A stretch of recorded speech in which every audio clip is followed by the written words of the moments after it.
बच्चों, welcome to my channel Wajid sir maths. उम्मीद करता हूँ आप अच्छे से होंगे।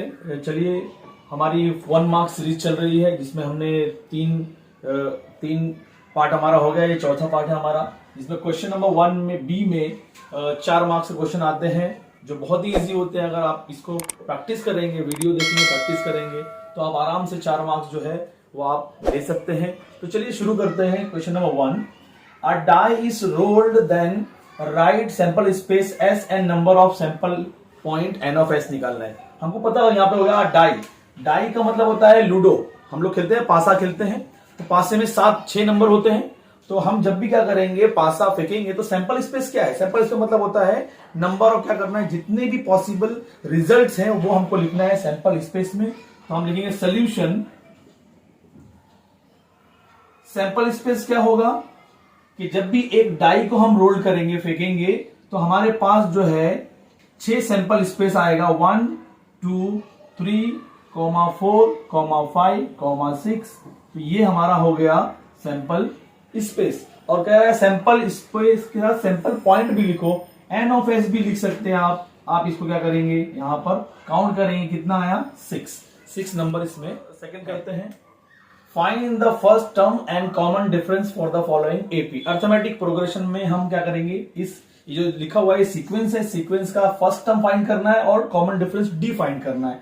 तो हम क्या करेंगे, सबसे पहले यहां पर जो है ए ही क्या होता है हमारा फर्स्ट टर्म जो फर्स्ट लिखा हुआ है T1, इसको हम T1 भी कहते हैं। ए एंड T1 दोनों एक ही होता है, तो हम ए रखेंगे यहां पर। ए क्या होगा, 127। तो फर्स्ट टर्म तो हमारा आ गया।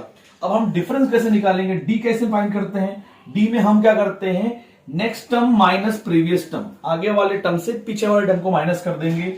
135 से हम माइनस करेंगे 127, तो हमारा आंसर कितना आएगा, 8। तो हम क्या करेंगे, किसी एक टर्म का भी अगर आपने निकाल दिया, 4 में से किसी एक टर्म का भी, तो आपका आंसर हो गया। तो इसका डी ए कितना है, 127, और कॉमन डिफरेंस कितना हो गया, 8।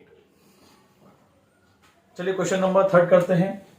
If summation sigma fi di is equal to 108 and sigma fi 100, then find D bar. D bar ये जो है स्टैटिस्टिक का जो है ये क्वेश्चन है, जिसमें हम मीन करते हैं। मीन 3 टाइप का होता है, डायरेक्ट मीन, एज्यूम मीन और स्टेप डिविएशन मीन।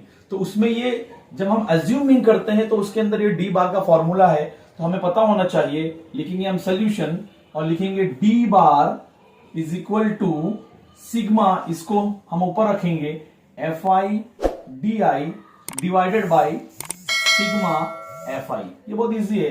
यहां पर इसको ऊपर रखेंगे, इसको नीचे रखेंगे और वैल्यू पुट कर देंगे। कितना है, 108, fi है हमारा 100। और जब भी ऐसा डिवीजन आ जाए तो हमको कैंसिलेशन नहीं करना है टेबल, बस नीचे के 2 जीरो को हटा के ऊपर 2 के बाद पॉइंट लगाना है। तो 108 आप ऐसे लिखेंगे और पीछे से काउंट करेंगे, 2 डिजिट के बाद पॉइंट लगाएंगे। यहां पर हम पॉइंट लगाएंगे 1 2 के बाद, तो हमारा आंसर हो जाएगा 1.08। चलिए क्वेश्चन नंबर 4 करते हैं। Pawan medical supplies medicine on some medicine, the rate of GST is 12%, and then what is the rate of the CGST and SGST.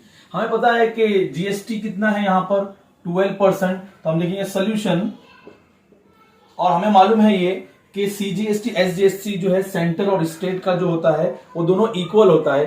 तो जीएसटी जो होता है वो आधा होगा, आधा जो है वो सीजीएसटी होगा और आधा जो है वो एसजीएसटी होगा। तो हम क्या करेंगे, सिंपल है कि अगर आपको सीजीएसटी का रेट निकालना है, रेट ऑफ, हम लिखेंगे रेट